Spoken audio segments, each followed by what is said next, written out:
Assalamualaikum warahmatullahi wabarakatuh. Alhamdulillahirrabbilalamin. Salatu wassalamu ala sayyidina Muhammadin wa ala alihi washabihi ajma'in. Amma ba'du.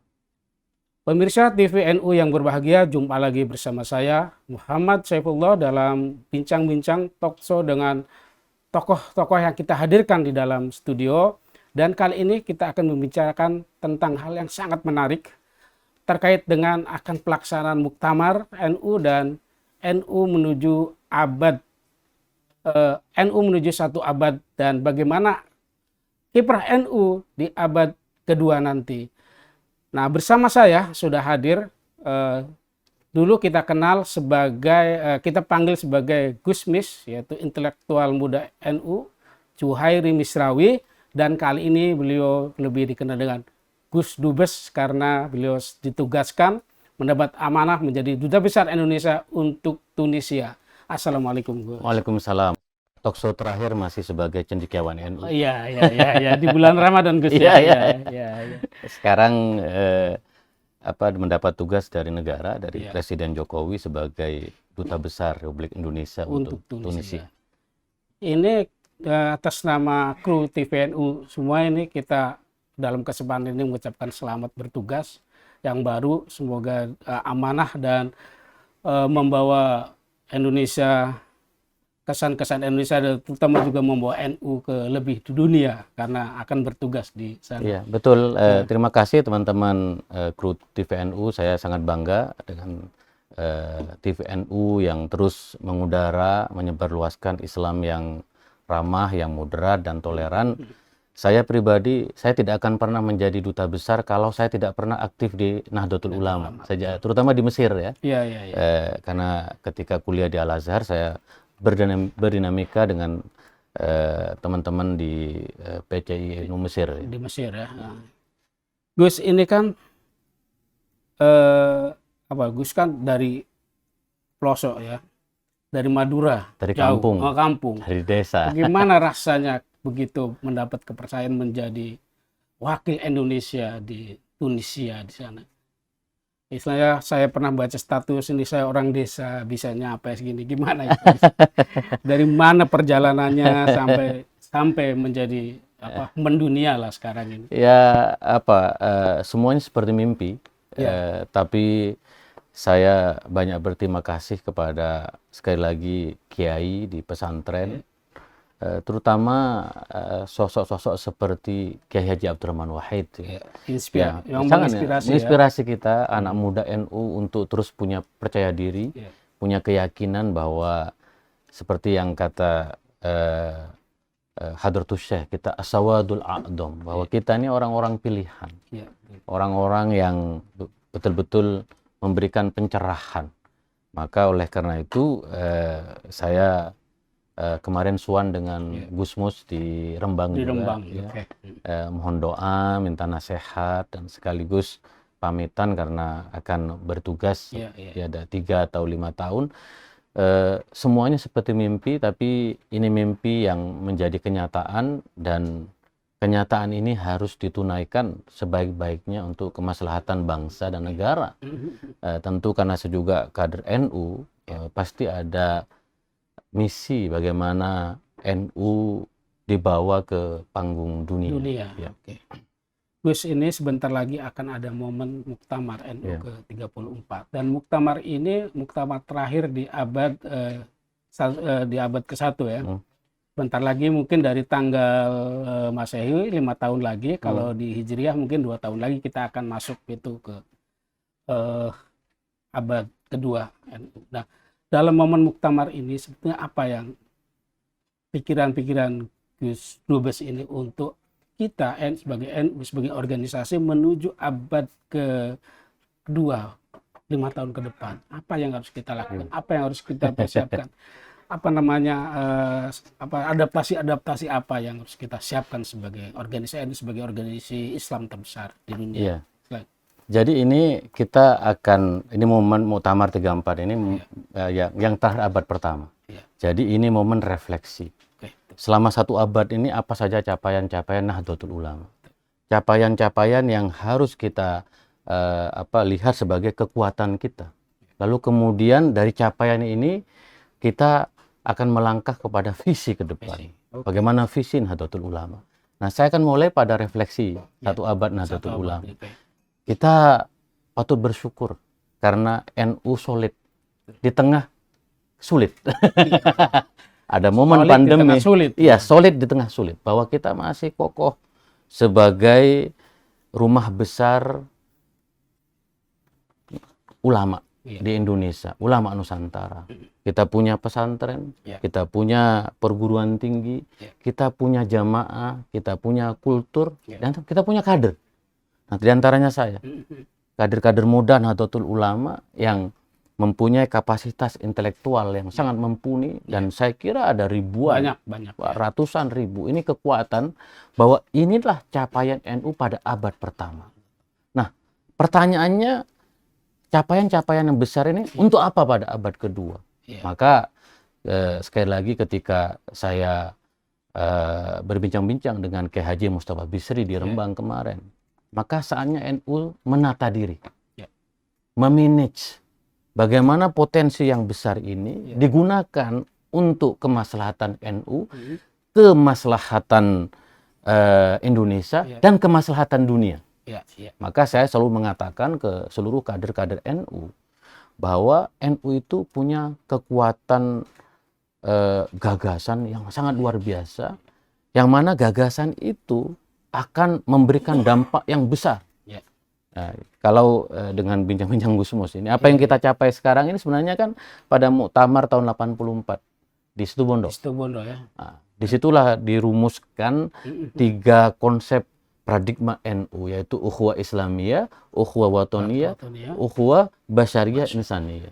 Bahwa NU itu harus menjaga persaudaraan keislaman, bahwa kelompok Islam itu banyak sekali, maka NU merangkul semua kelompok-kelompok Islam yang lain. Nah, itu persaudaraan keislaman. Nah, yang kedua, NU di tengah badai politik identitas, politik populisme Islam, NU mampu menjamun persaudaraan kebangsaan. Indonesia masih kokoh. Ya, Pancasila, PBNU, Pancasila, Bhinneka Tunggal Ika, NKRI, Undang-Undang Dasar. Oh ya, PBNU, bahwa 4 pilar kita dalam bangsa masih kokoh. Itu tidak bisa dipungkiri dari jasa Nahdlatul Ulama. Nah, tetapi sekarang bahwa NU hidup di dalam taman sarinya globalisasi, pergaulan dunia. Maka NU ke depan juga harus bagaimana mewarnai dunia. Nah, kebetulan saya sebagai duta besar. Jadi punya kesempatan untuk melakukan menduniakan NU lah ya. Iya, ini bocoran untuk teman-teman TVNU dan warga Nahdliyin. Nah, bocorannya nih. Nah, nanti dalam muktamar kita akan launching website bahasa Arab pertama. Namanya www.khitoh.id. Ini persembahan dari PCNU Tunisia kepada NU untuk menggaungkan. Jadi kita punya website bahasa Arab pertama. Nanti kontennya apa aja itu? Konten tulisan teman-teman tentang NU. Tentang NU, tentang Bahasa Indonesia. Dalam bahasa Arab. Karena selama ini kan kita ini, alhamdulillah ya, dalam 1 abad ini kita menguasai di Indonesia. Pemikiran, gagasan, visi kebangsaan. Ya, kalau kita baca di koran-koran, itu isinya anak-anak muda NU semua. Perdebatan di media sosial, di televisi, di radio. Karena saya juga terlibat dalam proses ini. Bahwa kita sudah mewarnai Indonesia. Nah, sekarang bagaimana NU pada abad kedua mewarnai dunia? Nah, kita hidup sekarang di era digital. Ya, maka kemudian teman-teman PCNU Tunisia nanti pada muktamar akan launching website bahasa Arab pertama. Namanya khitoh.id. Khitoh.id. Pakai jargon NU di betul. 84 ya. Iya, tahun 84. Khitoh, bahwa khitoh kita itu adalah ukhuwah tadi Islamiyah, ukhuwah Watoniyah, ukhuwah Basyar Insaniyah. Bahwa kita NU, bagaimana NU itu mewarnai dunia dengan pikiran-pikiran. Maka kemudian saya akan menerjemahkan karya-karya ulama kita yang dalam berbahasa Indonesia, yang mudah-mudahan dalam 5 tahun ada 100 buku berbahasa Arab. Yang diterjemahkan, memang ada beberapa kiai yang nanti itu di muktamar. Itu bisa diakses di Khitoh. Khitoh.id. Dan kita akan bikin forum-forum perdebatan bagaimana visi NU. Karena visi muktamar tahun 84 itu visi luar biasa. Luar biasa. Dan semua menerima tidak hanya orang NU, non-NU, non-Muslim. Nah, visi ukhuwah Islamiyah, kita lihat Mas Saiful, dunia Islam, kebetulan saya di Timur Tengah nih, di Tunisia. Itu kan antara satu negara dengan negara yang lain kan tidak akur. Sama-sama Muslim loh. Nah, pertanyaannya di mana ukhuwah Islamiyah? Maka ketika Nahdlatul Ulama menyuarakan visi ukhuwah Islamiyah, itu akan menginspirasi Timur Tengah. Kita ini Muslim, agamanya sama, kiblatnya sama, Al-Qur'annya sama, sholatnya sama, nabinya sama, sholatnya sama. Kenapa kita berbeda? Karena persoalan politik. Maka menurut saya visi ukhuwah Islamiyah ini itu akan mewarnai bahwa ya kita ini Muslim harus bersaudara. Untuk apa? Untuk ya kemaslahatan kita bersama dan untuk kemaslahatan dunia. Maka menurut saya NU sudah siap pada abad kedua ini. Catatannya satu, harus ditata. Harus ditata. Dari mana kita mulai menata kesiapan kita ke... Ya, maka oleh karena itu saya ingin mengatakan bahwa NU itu harus diurus orang-orang terbaik, kader-kader terbaik. Kita punya kader yang luar biasa. Berikanlah kesempatan. Misalnya teman-teman PCNU yang sedang pulang, maka mereka harus dikasih ruang untuk gagasan mewarnai Nahdlatul Ulama. Diisi oleh orang-orang terbaik. Dan yang kedua, ya saya kira memang saatnya NU itu punya badan riset nasional. Badan riset NU. Kita hidup sekarang di era riset. Dan di NU nggak kekurangan kader. Saya bayangkan kalau program nanti berbasis riset itu ya. Ya, seluruh kebijakan NU. Misalnya tentang bagaimana kelautan. Kita tahu cabang-cabang mana yang punya potensi kelautan. Dalam bidang pertanian, cabang-cabang mana? Dalam bidang koperasi, ekonomi, kerakyatan, UMKM, risetnya di mana? Sehingga setiap bayangan saya, setiap cabang itu dan wilayah itu punya karakteristik. Jadi kalau masing-masing. Betul, kalau kita pengen stok ayam potong itu adanya di Jawa Tengah misalnya. Kalau kita pengen sayur-sayuran adanya di Bandung. Di Ciwidey. Garam ke Madura. Jangan sampai imporin. Betul, cukup. Diriset dulu ya. Bahan yang baik tuh kayak betul. Gimana. Jadi saya begini Mas Saiful. Ya. Kalau NU maju, Indonesia maju. Saya ini mau bicara sama Gus Mus kemarin. Ya. Ini kan visinya Pak Masdar. Sederhana kata Kiai Masdar, kiai saya, guru saya yang mendidik membesarkan saya. Selain Gus Dur, Kiai Masdar bilang, kalau ingin memajukan Indonesia, majukanlah NU. Kalau NU maju, Indonesia maju. Kalau Indonesia maju, dunia maju. Kan gitu. Rumusnya seperti itu. Maka ini harus ditata semua. Maka menurut saya abad kedua itu penekannya kepada ekonomi. Sesuai dengan tema Muktamar juga kan? Betul, ekonomi. Jadi memang bagaimana rumusannya? Rumusannya memang ekonomi itu harus dibangun dari yang paling bawah. Karena dari masyarakat yang paling bawah. Tadi pertanian, kelautannya. Potensi kelautan kita kan 10.000 triliun per tahun. Dan sebagian besar, saya anak seorang nelayan. Keluarga saya banyak nelayan. Maka kalau NU punya program untuk bagaimana nelayan-nelayan kita dibekali dengan kemampuan untuk bagaimana membaca cuaca, bagaimana alat tangkap yang lebih modern, infrastrukturnya lebih bagus, lalu bagaimana ikan-ikannya dipasarkan. Kalau PCNU itu yang dekat di daerah Jepara, PCNU udah ngurusin nelayan. Yang di Sumeneb udah ngurusin nelayan. Karena di situ wah, ikan-ikan yang di perkotaan beda lagi. Saya bayangkan kalau cabang NU di Sumeneb punya pabrik sarden yang bisa diekspor ke Jepang. Itu kan dahsyat sekali Mas Saiful. Maka menata potensi-potensi ekonomi Nahdlatul Ulama. Bayangan saya NU sudah harus punya unicorn sekuat Gojek. Dan saya berharap Muktamar bisa melahirkan gagasan-gagasan seperti ini. Lalu kemudian bagaimana pesantren itu mulai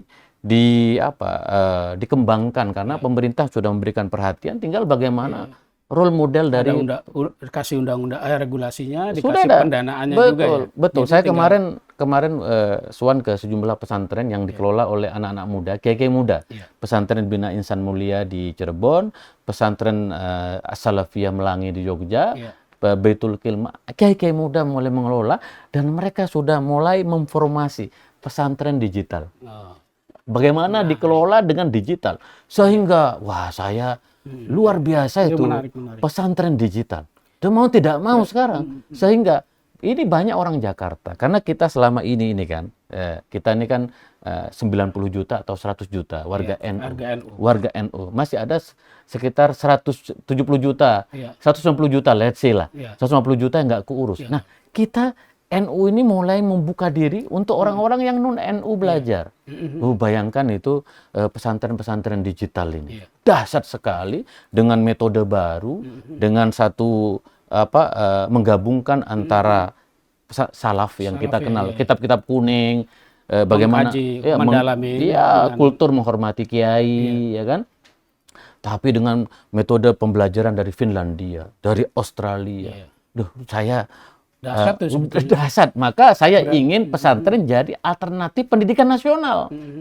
Artinya juga ada pergeseran apa ya, nilai. Dulu kan kita NU kekuatannya kan di pesantren tradisional. Dengan kajian-kajian kitab kuningnya. Maka disebut sebagai orang sarungan, orang tradisional.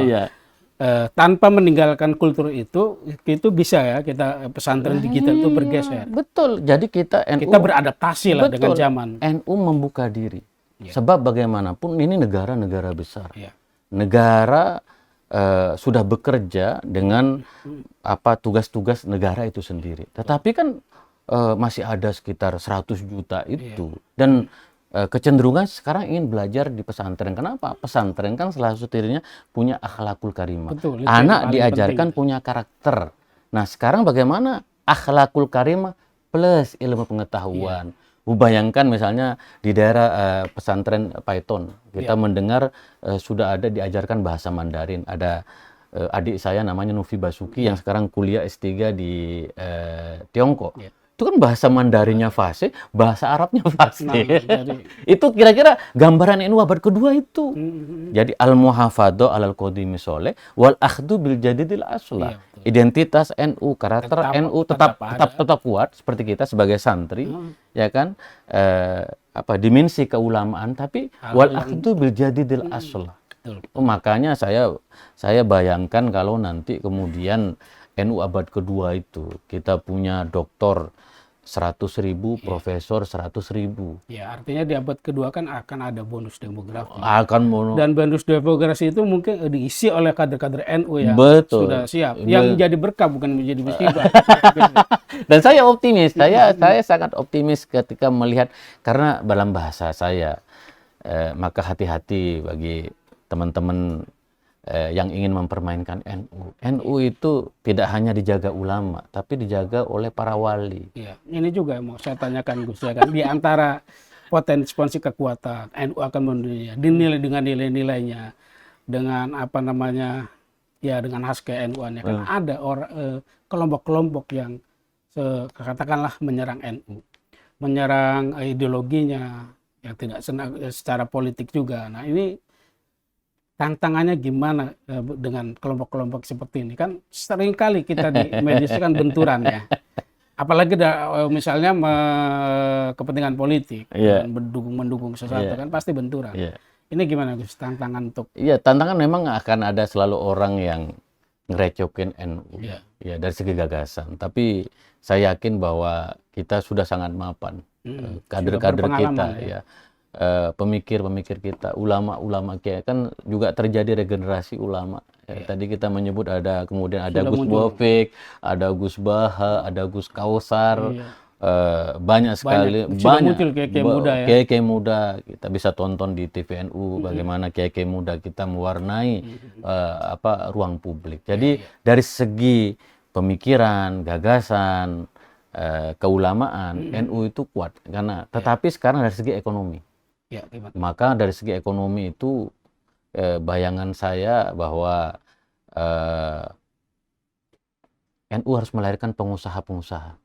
Kebetulan saya duta besar, saya berharap di NU akan lahir eksportir. Bagaimana produk-produk nanti yang dikelola oleh cabang-cabang NU ini itu bisa diekspor. Itu bayangkan kalau sampai pada level PCNU bisa mengekspor potensi-potensi di daerahnya itu. Wah, itu dahsyat sekali. Maka NU harus melahirkan entrepreneur. Jadi tidak sekedar mendunia soal ajarannya Ahlussunnah wal Jamaah, juga mendunia soal ekonominya. Iya, karena dulu kan sebelum NU menjadi Nahdlatul Ulama kan pertama Nahdlatul Tujjar. Betul. Lalu kemudian kita pemberdayaan ekonomi. Dan sekarang dimensi keulamaannya, karena ini memang salah satu trademarknya dari NU. Nah, sekarang bagaimana ekonominya? Maka namanya ekonomi, maka itu harus diciptakan satu environment, lingkungan ekonomi di situ. Itu harus punya produk-produk, harus setiap cabang itu punya ciri khas. Dia punya bebek, cabang ini memproduksi bebek. Warganya semua dikasih modal di situ. Sekarang sudah semakin terbuka. Cabang ini menyediakan sapi, kambing, ini ayam, ini sayur-sayuran, ini tekstil. Jadi kalau kita mau beli seragam, tinggal cari cabang Klaten. Atau Pekalongan. Pekalongan. Batik. Sumber. Dan pasti pengusaha-pengusaha itu NU juga itu. Iya, itu kalau ekonomi ini NU berperan bagaimana mengangkat ekonomi, maka Indonesia itu akan mengalami satu pertumbuhan ekonomi yang sangat baik. Gini Gus, dari pengalaman sepertinya kalau soal membangun ekonomi sebenarnya dulu juga sudah diawali, misalnya Gus Dur membangun Nusuma, kan gagal gitu ya. Karena kita akan bersaing juga raksasa-raksasa pemain-pemain ekonomi yang sudah lama dan dia sangat menggurita. Nah, ini gimana siasatnya untuk bisa, kalau melawan susah lah ya, terus bagaimana kita bisa memulai untuk mengarah ke sana kan? Jadi itu ada ayat, fas'alu ahla zikri in kuntum la ta'lam. Tanyakan pada ahlinya. Jadi serahkan kepada ahlinya. Saya ngasih contoh di Sumeneb. Ada BMT Gapura. Itu modalnya, saya ini dari awal, itu modalnya 600.000. 600.000. Sekarang omsetnya itu sekitar 16 triliun. Nah, kita punya kayak Sidogiri. Itu besar sebenarnya. Kita suka triliunan juga. Iya. Bisa bahkan bisa kalau kita mau. Tetapi diserahkan bagi orang yang ahli dan punya passion. Dia memang inginnya di situ. Maka menurut saya memang program-program NU ke depan harus dideliver ke cabang.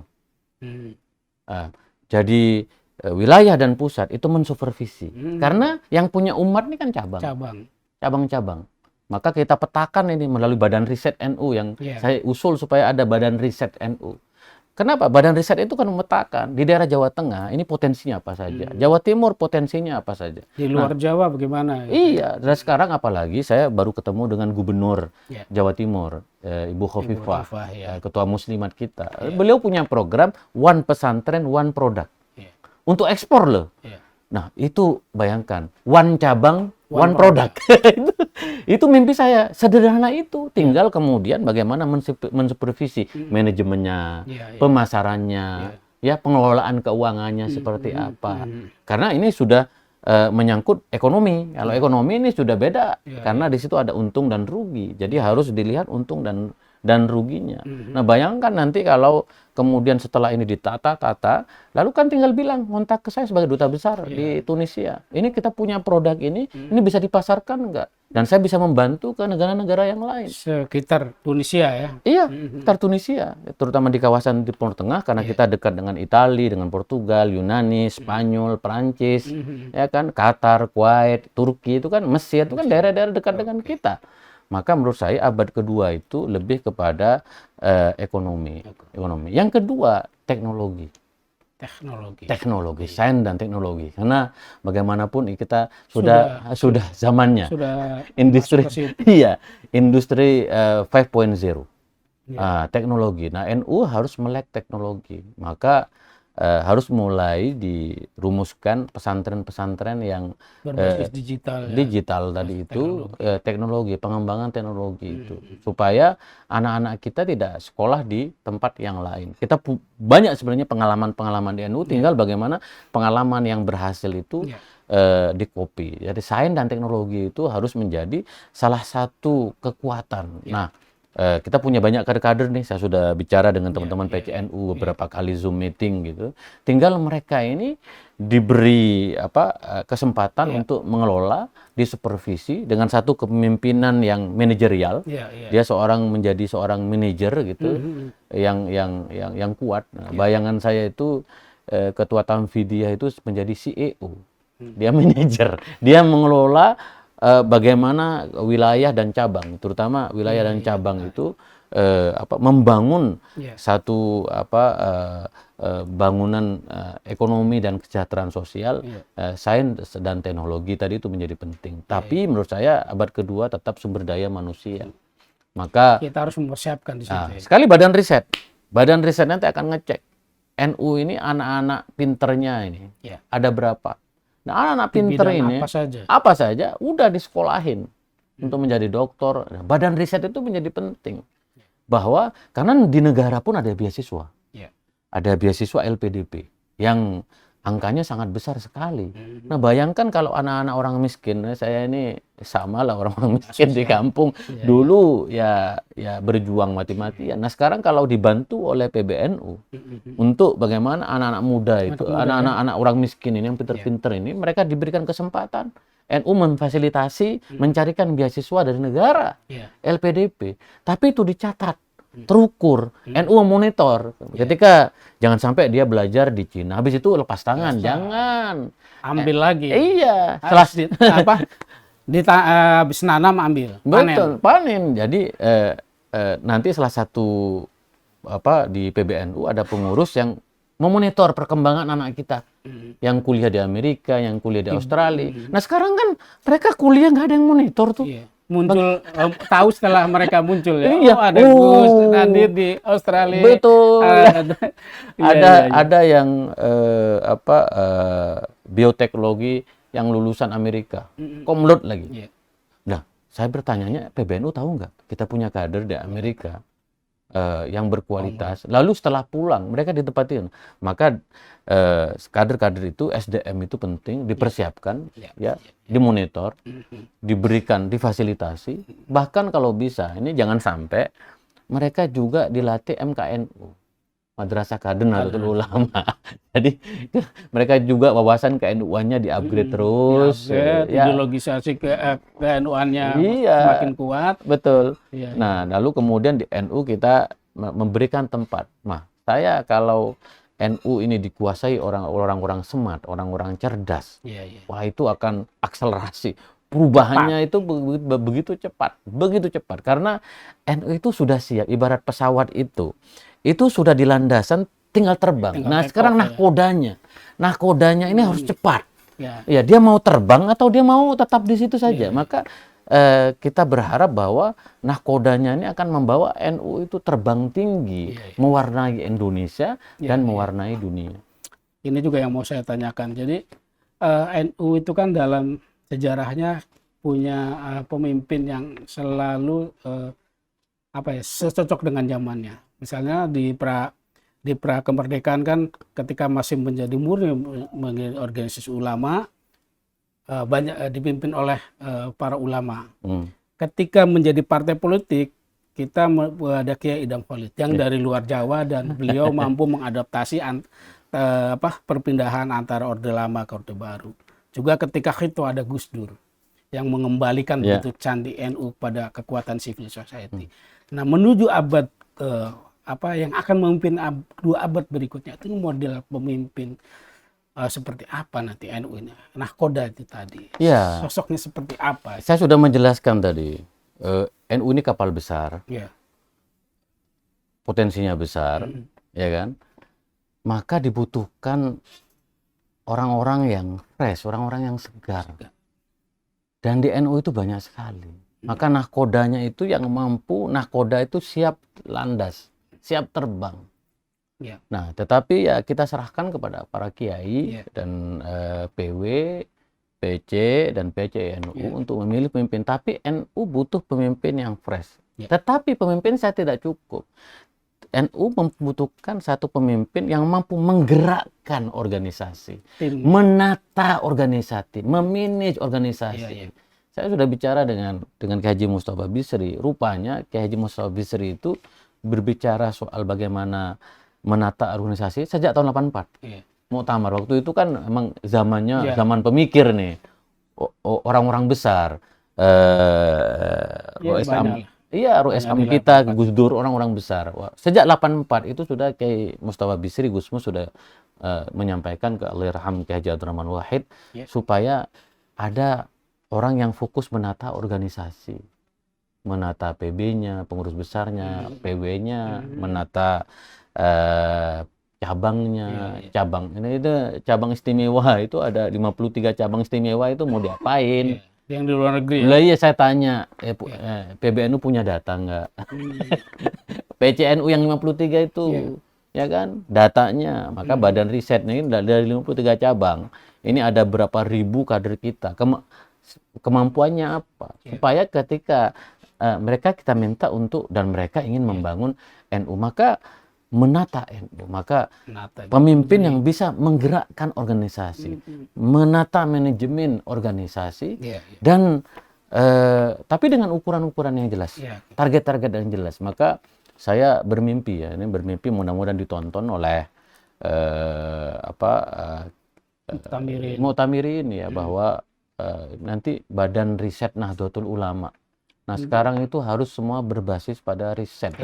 Ya, saya ingin sekali itu Badan Riset NU itu memberikan sumbangsih kepada negara ini supaya potensi-potensi kita di bawah itu bisa terangkat. Gus, kalau soal yang di Tunisia ini ya, nah, apa yang akan sebagai kader NU, sebagai kader NU yang tentu sangat kuat wawasannya, sangat juga menjadi intelektual, apa yang akan soal cita-cita itu tadi ya dibawa ke dunia itu kan mulai mungkin dari Tunisia. Iya. Itu apa saja selain membangun website? Saya pertama itu ekonomi. Saya ingin produk ekonomi NU ini bisa diekspor. Maka saya membuka sekarang, karena tugas kita sebagai duta besar oleh Presiden sales marketing. Iya, betul. Suruh jualan ekspor. Ekspor kita sekarang masih di angka 120 juta US dollar. Nah, itu. Kalau ekspor apa kebutuhannya di Tunisia? Kira-kira yang Indonesia bisa? Oh, banyak sekali. Kopi misalnya. Kopi ya? Iya, banyak. Saya baru mendengar pesantren kopi karena muktamar di Lampung. Kopi Lampung sekarang itu mendunia. Itu permintaan terhadap kopi Lampung itu sampai Robusta Lampung. Ini kan kebetulan muktamar di Lampung. Itu berarti kopi Lampung sudah sampai ekspor Tunisia? Di semua negara bahkan. Ada. Itu ke Mesir itu ekspor kopi Lampung itu angkanya 600 miliar. Bayangkan kalau dikelola cabang. Selesai semua urusan. Selesai semua. Bahkan cabang nanti kalau PCNU Lampung fokus pada bagaimana petani-petani kopi kita ya kan, itu bisa membantu begitu banyak universitas. Angka ekspornya 600 miliar. 600 miliar. Ya, saya dilihat di daerah Probolinggo, Situbondo misalnya. Petani-petani NU itu juga kuat di Arabica dan Robusta kopinya, teh, coklat. Lalu kemudian ayam potong,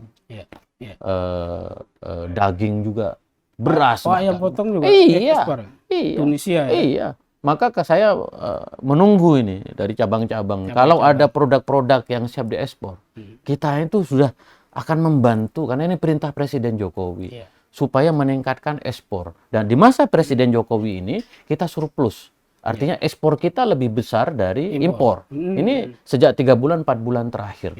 Dan ini kita digenjot untuk ekspor. Nah, saya ingin NU berperan untuk ekspor ini. Mumpung duta besarnya orang NU. Iya, saya prioritaskan dari cabang-cabang kita, produk-produk yang apa saja yang bisa diekspor termasuk UMKM. Tapi kan tentu masih ada advokasi bagaimana menulis standar ekspor itu. Ya itu makanya PB. PB. PB dan Tugasnya PW. iya. PB dan mengkomunikasikan dengan Kementerian Perdagangan. Iya. Namanya kurasi ekspor. Sekarang sudah ada BI. BI. Ya ada kurasi ekspor. Seperti di Jawa Timur menjadi pilot project. Yaitu one pesantren, one product. Itu sudah ekspor loh. Sudah ekspor. Apa Udah itu? ekspor. Apa saja, kopi, kemudian pakan ikan ke Jepang. Itu pesantren loh. Produk pesantren. Produk pesantren loh. Sudah ekspor. Artinya sudah tinggal ini dilipat gandakan. Ada afad mau apa? Ya. Itu ekspor yang pertama. Yang kedua, saya ingin ada exchange. Saya ingin misalnya ada Kiai Afifuddin Muhajir. Iya. Kiai yang ahli usul fikih. Kemudian Tunisian usul fikih. Saya ingin kita punya mustasar orang Tunis. Mustasar, ini kerennya PCNU kita. Saya promosi PCNU ini. Mustasarnya itu rektor Universitas Zaituna. Ya betul. Lalu kemudian ada ulama di sana juga menjadi mustasar, ditambah saya. Saya ini mustasar PCNU Tunisia. Tapi sebenarnya Al-Maskutu Anhu donaturnya. Jadi bayangkan, saya kayak Afifuddin Muhajir mengajar di Zaituna melalui Zoom. Iya. Lalu kemudian ulama Zaituna ngajar di mahad ahli kita. Jadi kita tidak hanya mendengarkan ceramah-ceramah dari Timur Tengah, tetapi kiai-kiai kita yang fasih berbahasa Arab juga mengajar di Timur Tengah. Jadi ada pertukaran pemikiran. Ada pertukaran pemikiran. Itu program saya. Bagaimana nanti Kiai Afifuddin Muhajir, mudah-mudahan beliau sehat, menciptakan ini qasidah Ramadan dan menjadi lagu muktamar, resmi muktamar. Besok kita luncurkan. Iya, saya senang sekali karena waktu itu saya dikirimkan qasidahnya. Beliau kira harus main ulang TVNU dan Les Bumi itu. Iya, ketika Kiai Afifuddin Muhajir berbicara bahasa Arab itu ditanyakan oleh ulama Al-Azhar, di mana dia kuliah? Lulusan pesantren Salafiyah Syafi'iyah Situbondo. Nah, saya ingin kiai-kiai kita yang bisa berbahasa Arab mengajar juga melalui Zoom di Timur Tengah, di kampus-kampus. Sekali-kali datangkan ke Tunisia. Betul, mengajar di sana. Kampus-kampus di sana. Memberikan inspirasi, menjelaskan. Karena ini pengalaman saya pribadi. Mas Saiful, saya ini beberapa kali berbicara di forum-forum internasional. Dan saya bicara tentang peran NU membangun moderasi Islam di Indonesia pakai bahasa Arab. Saya speech 30 menit. Apa yang terjadi? 5.000 ulama berdiri, tepuk tangan. Mereka, ternyata ada Islam di Indonesia namanya Nahdlatul Ulama dengan visi yang besar. Padahal saya bicara cuma ukhuwah Islamiyah, ukhuwah watoniyah, ukhuwah besariyah. Kalau di sini hari-hari kita dengar. Iya, kita dengar. Tapi saya bicara di dunia. Saatnya kita menginspirasi dunia. Maka oleh karena itu saya sebagai duta besar akan terus menggelorakan visi ukhuwah Islamiyah, ukhuwah watoniyah, ukhuwah karena kalau kita mempromosikan NU, kita mempromosikan Indonesia. Karena NU dengan Indonesia itu sudah nggak bisa dipisahkan.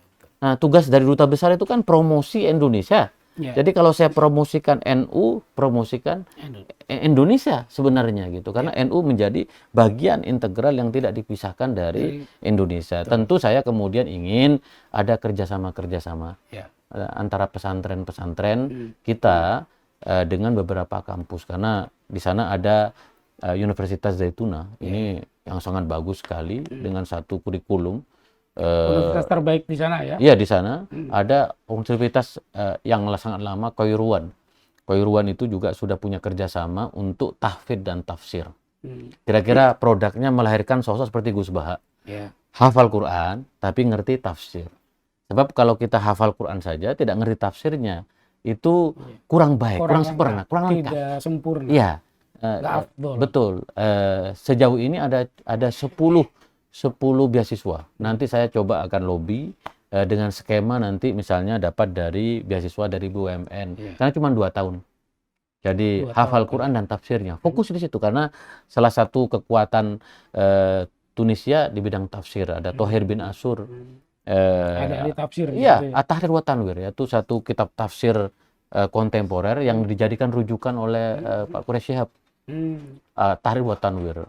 Itu buku yang sangat istimewa. Jadi bayangannya kalau santri-santri kita yang hafal Quran dari Kudus, dari banyak pesantren-pesantren di tanah air, mereka belajar di Tunis, belajar tafsirnya, hafalannya diperkuat, lalu kemudian disempurnakan dengan tafsir, itu akan sangat. Jadi kerjasama antara pesantren dengan perguruan-perguruan tinggi dengan duta besar. Ya di Tunisia itu yang saya inikan. Lalu kemudian tentu tadi itu promosi NU, mengenalkan NU supaya kita ini seperti dulu. Saya ini baru keliling Wali Songo kemarin. Mungkin itu Mas Saiful tahu.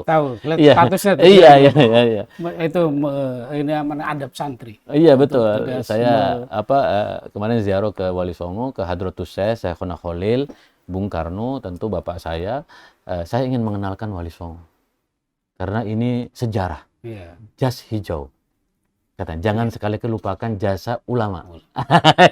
Jas merah, jangan sekali-kali melupakan sejarah, kata Bung Karno. Kita punya jas ulama. Wali Songo itu menjadi khazanah historis bangsa ini yang sangat luar biasa. Maka saya akan menerjemahkan bukunya Allahyarham Atlas Wali Songo ke dalam bahasa Arab, bahasa Perancis juga, supaya mengenal khazanah dari bagaimana peran para wali dalam membangun peradaban Nusantara, dalam membangun Islam yang rahmatan lil alamin, dalam membangun satu cara berpikir yang mencerahkan, yang mendamaikan, yang membangun kemaslahatan. Nah, kebetulan sejak muktamar tahun 86 atau 88 itu dirumuskan dari Kerapia ya. Lampung juga nih. Oh, Lampung. Monas, Kombes ya. Iya, Kombes dirumuskan Maqasidus Syariah. Iya. Nah, kebetulan Tunisia ini sangat kuat tentang Maqasidus Syariah. Itu Thahir bin Ashur, salah satu rujukan dalam Maqasidus Syariah. Maka saya ingin juga nanti di TVNU kita relay dari Tunisia ngaji tentang Maqasidus Syariah. Ini titik temunya antara NU dan Tunisia itu banyak nih. Titik temunya. Gus Dubes tadi mazhab beda ya. Mazhab Maliki. Iya, mazhab Maliki. Masih mazhab Ahlussunnah wal Jamaah. Dan itu menarik bagi saya akan lebih banyak. Mazhab Maliki ini mazhab kaum, mazhab yang sangat menghormati kebudayaan dan tradisi. Mazhabnya Imam Malik di Madinah, lalu kemudian berkembang ke Tunisia. Bacanya juga hikam, kitab hikam sama. Lalu kalau kemudian nanti ada satu kurikulum Maqasidus Syariah. Nah, kalau kerjasama ini maka titik temunya di situ. Di situ dengan lembaga Bahsul Masail. Jadi kemudian lembaga Bahsul Masail kita itu semakin kuat, semakin kokoh karena paradigmanya sesuai dengan Monas Alim Ulama. Di Lampung, bagaimana kita menggunakan Maqasidus Syariah. Nah, kalau sudah ini semua kuat, maka NU abad kedua itu asik. Dalam bidang keagamaan kita memimpin, dalam bidang ekonomi kita memimpin, dalam bidang kebudayaan kita memimpin, dalam bidang pendidikan kita memimpin. Untuk apa? Untuk Indonesia. Sekali lagi, kalau NU-nya maju, Indonesia-nya maju. Pasti maju. Iya. Nanti akan banyak duta besar dari NU yang lain. Insyaallah. Karena kalau NU sudah pasti nasionalis. Yang dipikirkan adalah ukhuwah wataniyah, kepentingan negaranya. Seperti saya. Ya, Gus tadi soal mahasiswa tadi. Kalau sekarang yang Indonesia ada berapa mahasiswa Indonesia? Ada ya, sekarang itu ada sekitar 150-an. Sebagian besar memang NU, kader-kader kita. Kalau kita punya kader-kader. Itu beasiswa juga ya? Ada yang beasiswa, ada yang tidak. Maksudnya pertanyaan saya berikutnya adalah mungkin dari jumlah itu, ketika Gus Dubes ini sudah berkantor di sana, kira-kira berapa peluang-peluang lagi yang ini buat kader-kader muda NU ke Tunisia? Iya, saya sedang insya Allah tahun depan itu saya akan coba buka yang lebar sekitar 250 lah. Ini percobaan dulu supaya ini eksperimentasi. Saya dengan jumlah yang 150 tadi itu saya masih bisa mengkader secara langsung. Itu spesifikasinya tadi apa aja di situ? Ada peradaban. Lalu kemudian ada Al-Quran, ada hadis, ada fikih. Ya. Selain Hafidz tadi. Hafidz tadi itu. Yang Hafidz ini baru beasiswa 10 orang. Itu 2 tahun di cover, cuman tiketnya dibayar. Ini sedang ongoing proses. Kalau ini berhasil, bisa 100. Karena ini betul-betul saya ingin di NU itu lahir mufasir, Betul. hafal Quran, tapi seperti Gus Baha lah. Gus Baha harus ada Abah Quraisy Shihab, ada Gus Baha. Gus Baha, Banyak melahirkan yang lain. betul. Lagi. Sehingga kemudian saya dengan Gus Mus Tubinnya, kita ini sekarang ini harus betul-betul NU melahirkan ulama. Karena mohon maaf ya ada yang bukan ulama tetapi ya disebut ulama. Maka ya itulah yang terjadi. Maka kita NU karena Nahdlatul Ulama, kebangkitan ulama, maka NU harus menjadi produsen ulama. Dan itu harus direncanakan. PBNU harus intervensi, dirancang. Iya. Siapkan. Abad kedua itu kita merancang. Setahun itu kita melahirkan ulama tafsir berapa? Ulama hadis berapa? Ulama fikih berapa? Ulama tasawuf berapa? Sehingga ketika ada persoalan kita tanya pada ulama hadis yang kita punya. Pada ulama tafsir. Jadi posisi NU sebagai Nahdlatul Ulama, yaitu organisasinya para ulama. Betul-betul kita punya ribuan ulama yang ahli pada bidangnya, dan kita minta para politisi seperti saya untuk makom menjadi politisi, ngatur. Jangan sampai politisi ngurus NU. Biarkan NU itu diurus oleh para ulama. Maka saya, Mas Saiful, sejak dulu ketika saya masih aktif di politik, saya nggak mau jadi pengurus NU. Serius. Karena makom saya itu makom politisi. Walaupun dalam diri saya ada dimensi keulamaan, saya sebagai cendekiawan. Tetapi NU ini harus diisi oleh para ulama-ulama. Ya, ulama tentu bukan hanya definisi agama, ahli ekonomi, ahli kebudayaan, ahli pendidikan, ahli manajemen. Nah, yang nanti dipersiapkan kan sekarang mulai NU mengirimkan kader-kadernya ke Beijing, ke China. Nah, mereka ini ketika pulang, yang ahli, atau kan ada ahli agrobisnis. Mereka sudah suruh ngurus bagaimana soal menanam bisnis pertanian kita, karena semua sekarang itu harus menggunakan tadi sains dan teknologi. Maka cara memanen dengan cepat dengan teknologi yang betul. Jadi produksi panen, produksi misalnya hasil pertaniannya lebih meningkat. Saya sebagai duta besar Republik Indonesia di Tunisia, saya sangat komit untuk melahirkan ulama-ulama, mahasiswa kita. Dan saya sudah bilang ke mereka, kalian pulang harus jadi ulama. Kalian harus berperan di NU. NU membutuhkan ulama-ulama yang cemerlang. Sehingga yang disampaikan ke publik itu betul-betul, bayangan saya kan sederhana. Kalau yang namanya ulama itu adalah Kiai Said Akil Siraj. Itu punya standar. Alim, menguasai sejarah, menguasai Al-Quran, menguasai hadis. Nah, ini pertanyaan saya, apakah NU masih bisa melahirkan sosok seperti Kiai Said Akil Siraj? Ya, saya hormat beliau sebagai ulama. Sosok. Nah, maka saya bilang harus melahirkan ulama-ulama, ahli hadis, ahli tafsir, ya kan? Ulama-ulama seperti itu harus banyak di NU. Maka saya sebagai dubes RI di Tunisia, saya akan mengkader, akan memfasilitasi, akan memotivasi adik-adik saya, karena mereka menjadi warga saya. Mereka sangat senang sekali karena saya duta besarnya kader dari NU. Maka saya secara pribadi saya bilang saya akan hadir seluruh kegiatan-kegiatan PCNU. Karena saya sebagai duta besar di Tunisia. Tapi kalau di NU saya sebagai warga NU. Duta besar itu jabatan dari negara. Tapi saya bilang saya ingin belajar kembali. Saya rindukan dulu saya belajar berproses di PCNU Mesir. Saya banyak belajar ngaji kitabnya di sana. Pemikiran tulis-menulis di sana. Saya sambil kuliah dulu ya di sana. Sambil kuliah di sana, dan sekarang saya tetap ingin belajar. Maka nanti di Tunisia saya punya program khusus supaya NU teman-teman itu juga ngaji Asyur. Kita punya Asyurian itu Thohir bin Asyur, lalu kemudian hikam, ada ahlinya hikam, kitab tasawuf yang sangat luar biasa. Lalu kemudian ngaji tafsir, nambah ilmu lagi, dan saya tetap menulis seperti biasa, mengajak supaya ciri-ciri ulama.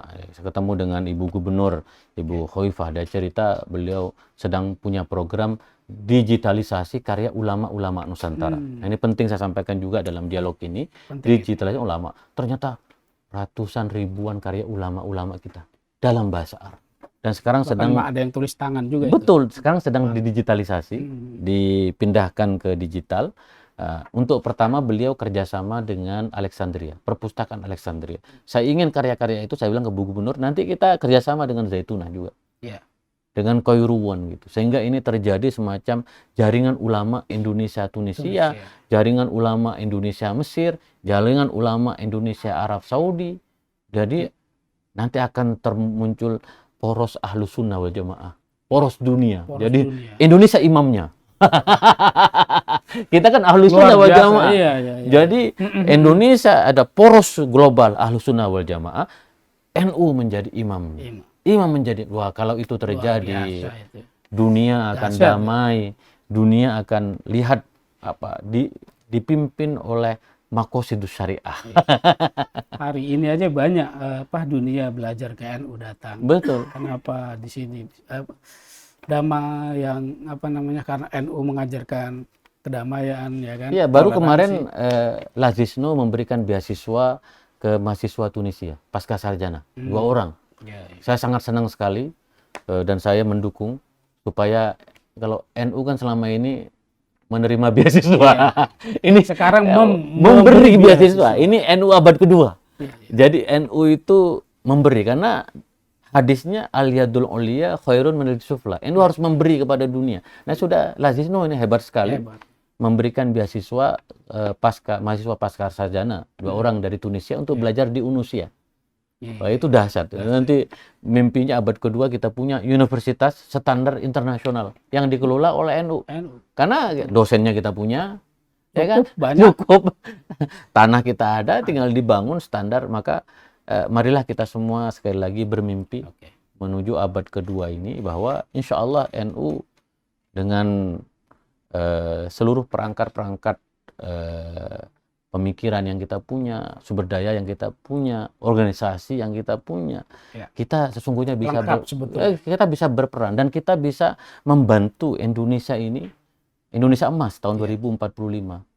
Jadi NU betul-betul membantu Indonesia untuk menjadi bagian dari taman sarinya dunia. Bonus demografi itu. Bonus demografi itu yang menjadi kekuatan, maka ini harus dipersiapkan. Nah ini Gus, terakhir ini mungkin. Ini kan cita-cita mimpi kita yang sangat indah nih. Tapi kan ini kalau tidak ada keputusan politik, kita itu menjadi hambatan juga. Misalnya ketika kita di Orde Baru misalnya, kita agak sulit berkembang karena tidak ada keputusan politik atau keberpihakan politik kepada kita. Nah, faktor ini menurut Gus Dubes ini apakah menjadi penting agar cita-cita kita, cita-cita Gus Dubes tadi menjadi jalannya akan menjadi lebih mulus. Iya, sekarang ini kan NU itu kan memimpin. Sebenarnya dari segi gagasan. Kalau presidennya bukan Jokowi kan belum tentu semulus ini gitu. Saya kok melihat bahwa ya sudah ini sunatullah bahwa NU itu memimpin. Dari segi pemikiran, dari segi gagasan, kebangsaan. Nah sekarang ini tinggal kitanya mau tidak. Maka kita dalam harus ditoto nih. Ya, organisasinya ditoto. Orang-orang terbaiknya lah yang disuruh untuk bergerak. Karena semua itu, apalagi pengalaman saya pribadi ya, kalau untuk membantu NU itu, karena NU itu kan sekali lagi yang dalam diskusi kita kan Rabbana atina fid dunya hasanah wa fil akhirati hasanah wa qina adzabannar.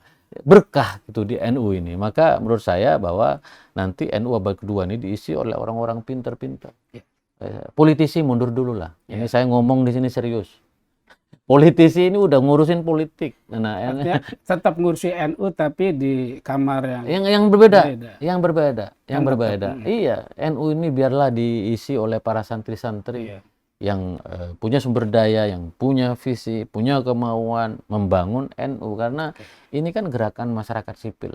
Gerakan masyarakat sipil itu harus betul-betul gerakan yang muncul dari bawah dan itu genuine, tidak ada lagi. Maka kan misi khitoh, kenapa saya selalu berbicara khitoh walaupun dia bilang khitoh itu tidak relevan bagi sebagian, bagi saya masih relevan sampai saat ini. Kenapa? Karena itu ngurus umat.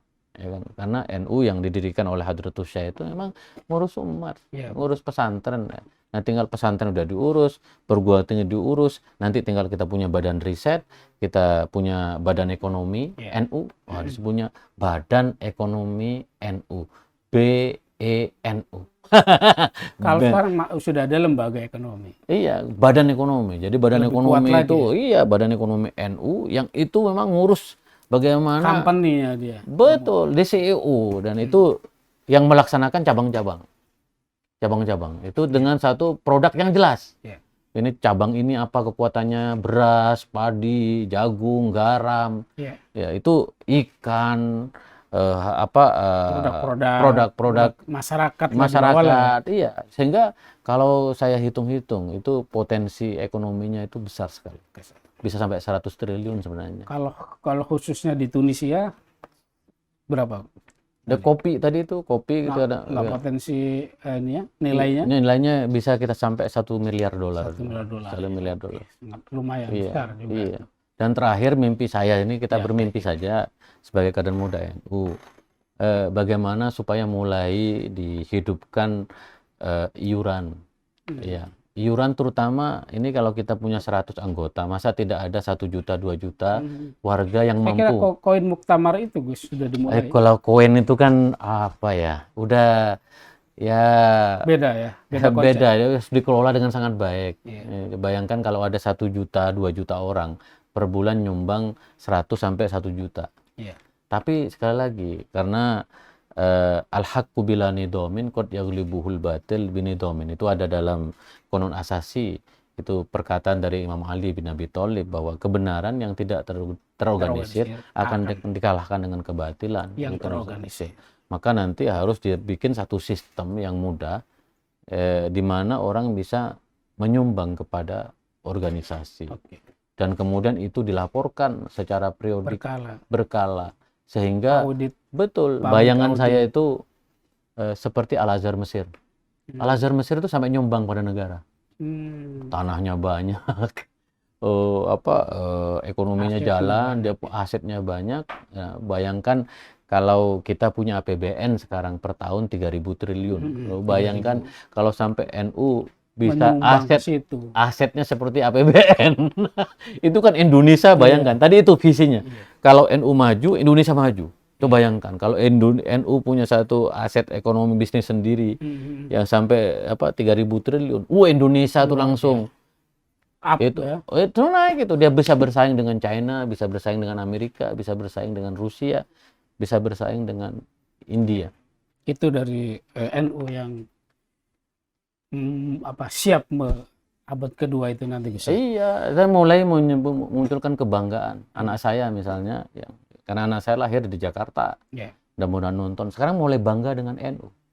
Nah, kebanggaan pada NU harus ditungkan. Nah, sekarang tinggal ekonominya. Ekonomi ini, kalau ekonomi ditoto baik, dengan sangat baik ya. Mudah-mudahan ada perdebatan yang serius soal membangun ekonomi NU, ekonomi, sains teknologi, pendidikan, kebudayaan, itu kalau dirumuskan dengan sangat baik, yang sederhana. Kalau bahasa Pak Jokowi atau bahasa yang dipesankan kepada kami para duta besar, yang konkret. Nah, sekarang ini kita ingin muktamar ini yang konkret saja. Konkret saja.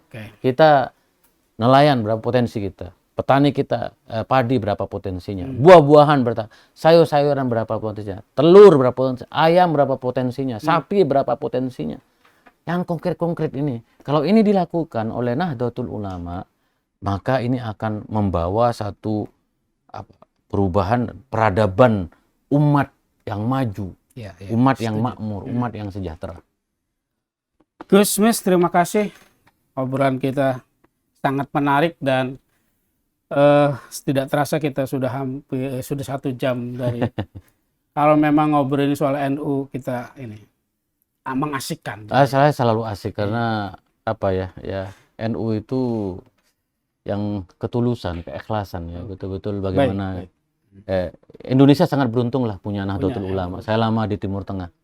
Kenapa di Timur Tengah konflik gitu ya? Ya karena tidak punya NU. Tidak punya organisasi agama seperti NU. Iya, betul. Oke, baiklah pemirsa TV NU yang berbahagia. Demikian edisi kali ini, bincang-bincang dengan Gus Dubes ini, yang mungkin setelah Muktamar NU nanti yang ke-34 di Lampung akan bertugas terbang beliau ke Tunisia, dan semoga momen Muktamar ke-34 ini menjadi pijakan, karena ini adalah Muktamar terakhir di abad ke-1. Muktamar berikutnya kita akan berada di awal abad kedua, dan kita, Gus Dubes tadi punya mimpi-mimpi bahwa soal paham keagamaan kita sudah selesai. Tinggal di Indonesia sudah selesai, dan kita akan mendunia soal paham keaswajan NU. Tinggal kita membangun, mempersiapkan tentang ekonomi dan lain sebagainya, sehingga setelah mewarnai Indonesia, NU akan mewarnai dunia. Itu harapan kita semua. Saya Muhammad Syaullah. Mohon maaf bila ada kata-kata yang salah. Wallahul muwaffiq ila aqwamit thoriq. Wassalamualaikum warahmatullahi wabarakatuh.